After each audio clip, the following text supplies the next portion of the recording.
Assalamualaikum warahmatullahi wabarakatuh. Sahabat kisah Islami yang dirahmati Allah, semoga kita senantiasa mendapat hidayah Allah. Kisah Amr bin Al-Jamuh pada zaman Rasulullah. Pada zaman jahiliyah di Yatsrib, Amr bin Jamuh adalah seorang pemimpin yang dihormati, terkenal karena keberaniannya dan kepemimpinannya yang adil. Ia adalah ipar dari Abdullah bin Amr bin Haram, kepala suku Bani Salamah yang sangat dihormati karena kemurahan hati dan kepeduliannya terhadap sesama. Di tengah kehidupan mereka yang kaya akan kekayaan duniawi, kebiasaan menyembah berhala adalah sesuatu yang lazim di kalangan bangsawan jahiliyah.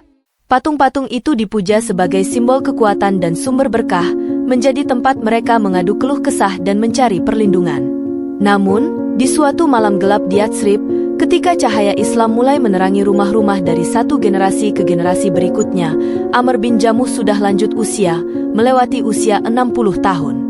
Tanpa diketahui olehnya, 3 orang putranya, Muadz, dan Halad, serta seorang kawan sebaya mereka, Muadz bin Jabal, telah masuk Islam di tangan Mus'ab bin Umair, sang duta Islam. Bersamaan dengan ketiga putranya masuk Islam, Hindun ibunya mereka pula, istri Amr bin Jamuh, ikut masuk Islam. Saat itu, para bangsawan dan pemuka suku di Yatsrib Madinah telah banyak yang masuk Islam. Hindun yang sangat mencintai dan menghormati suaminya khawatir kalau suaminya mati dalam keadaan kafir lalu masuk neraka. Sebaliknya Amr sangat mencemaskan keluarganya yang akan meninggalkan agama nenek moyang mereka. Dia takut putra-putranya terpengaruh oleh dakwah yang disebarkan oleh Mus'ab bin Umair. Karena dalam tempo singkat Mus'ab berhasil merubah agama orang banyak dan menjadikan mereka muslim.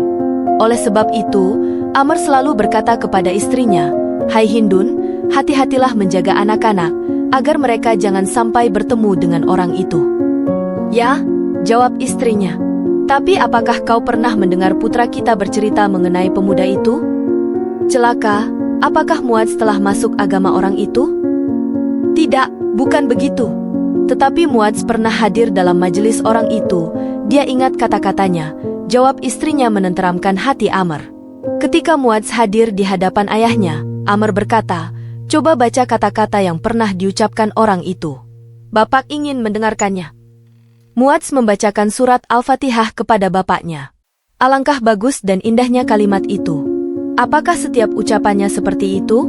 Bahkan lebih bagus dari itu. Bersediakah ayah ikut dengannya? "Rakyat ayah telah banyak yang ikut dengan dia," kata Muadz. Orang tua itu diam sebentar. Kemudian dia berkata, "Aku tidak akan melakukannya sebelum musyawarah lebih dahulu dengan Manat. Aku menunggu apa yang dikatakan Manat." Bagaimana Manat bisa menjawab? Bukankah itu benda mati, tidak bisa berpikir dan tidak bisa berbicara? Kata Muadz, "Kukatakan padamu, aku tidak akan mengambil keputusan tanpa dia." Tegas Amr. Putra-putranya mengetahui benar kapan ayah mereka menyembah berhala itu. Mereka juga tahu kalau hati ayah mereka mulai goyah. Oleh sebab itu, mereka mencari jalan bagaimana cara menghilangkan patung tersebut dari hati Amr bin Jamuh. Salah satu jalannya adalah menyingkirkan berhala tersebut dari rumah mereka dan membuangnya jauh-jauh. Pada suatu malam, putra-putra Amr dan bersama Muadz bin Jabal menyusup ke dalam rumah, lalu mengambil berhala tersebut dan membuangnya ke dalam lubang kotoran manusia. Tidak seorang pun yang mengetahui dan melihat perbuatan mereka itu. Pagi harinya, Amr tidak melihat Manat di tempatnya. Ia bergegas mencari berhala tersebut dan akhirnya menemukan di tempat pembuangan kotoran. Bukan main marahnya Amr bin Jamuh melihat kondisi sesembahannya itu. Setelah membersihkan sang berhala dan memberinya wangian, ia kembali meletakkannya di tempat semula. Namun, malam berikutnya dan malam-malam berikutnya, putra-putranya dan Muadz bin Jabal melakukan hal yang sama lagi. Mereka mengambil berhala itu dan membuangnya ke tempat yang sama, mengikatnya bersama dengan benda-benda tidak layak lainnya. Amr mulai merasa getir. Kekuatannya semakin tergerus oleh perlakuan ini. Akhirnya, pada suatu malam, ia mengambil pedangnya, mengikatkannya di leher berhala itu, dan berkata dengan penuh keputusan, "Hai Manat, jika kamu benar-benar kuat, kamu akan dapat melindungi dirimu dari aniaya orang lain." Keesokan harinya, Amr bin Jamuh tidak menemukan berhala kesayangannya di tempat biasanya. Kali ini, ia menemukannya terikat dengan bangkai anjing, di tempat yang sama sekali tidak pantas. Ini adalah puncak dari ujian hati Amr bin Jamuh. Di saat ia keheranan, marah dan kecewa, muncullah beberapa pemuka Madinah yang telah masuk Islam. Sambil menunjuk berhala yang terikat dengan bangkai anjing itu, mereka berusaha mengetuk hati Amr bin Jamuh agar menggapai hidayah Allah. Akhirnya ia sadar bahwa Manat tak dapat berbuat apa-apa. Manat ternyata tak mempunyai sifat ketuhanan sedikit pun. Selama ini, ia berpikir bahwa kekayaan yang ia miliki itu datang dari Manat. Sekarang ia sadar bahwa Manat bukanlah Tuhan yang dapat memberinya rezeki dan petunjuk. Hatinya terbuka pada kebenaran yang lebih besar. Dia membersihkan dirinya dengan air suci, memakai wangian, dan dengan langkah mantap menuju ke hadapan Nabi Muhammad SAW untuk menyatakan keislamannya. Amr bin Jamuh merasakan kelegaan yang mendalam-dalam hatinya, menyesali masa lalunya yang terpenuhi oleh kekufuran. Amr bin Jamuh hidup dalam Islam dengan penuh kehormatan dan keteguhan hati. Ketika terjadi perang Uhud, meskipun usianya telah lanjut dan fisiknya tidak lagi kuat seperti dulu, dia tetap bersikeras untuk turut berjihad. Ia pun nekat menemui Rasulullah dan berkata, "Wahai Rasulullah, putra-putraku melarangku berbuat kebajikan. Mereka keberatan jika aku ikut berperang karena sudah tua dan pincang.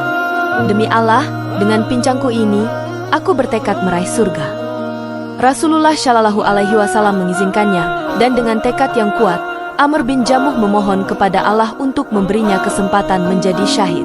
Tatkala perang berkecamuk, kaum muslimin berpencar. Amr bin Jamuh berada di barisan paling depan. Dia melompat dan berjingkat seraya mengelebatkan pedangnya ke arah musuh-musuh Allah sambil berteriak, "Aku ingin surga, aku ingin surga." Apa yang didambakan Amr akhirnya terwujud jua. Ia gugur sebagai syahid bersama beberapa sahabat lainnya. Tatkala perang berakhir, Rasulullah SAW memerintahkan untuk memakamkan jasad Abdullah bin Amr bin Haram dan Amr bin Jamuh dalam satu liang lahat.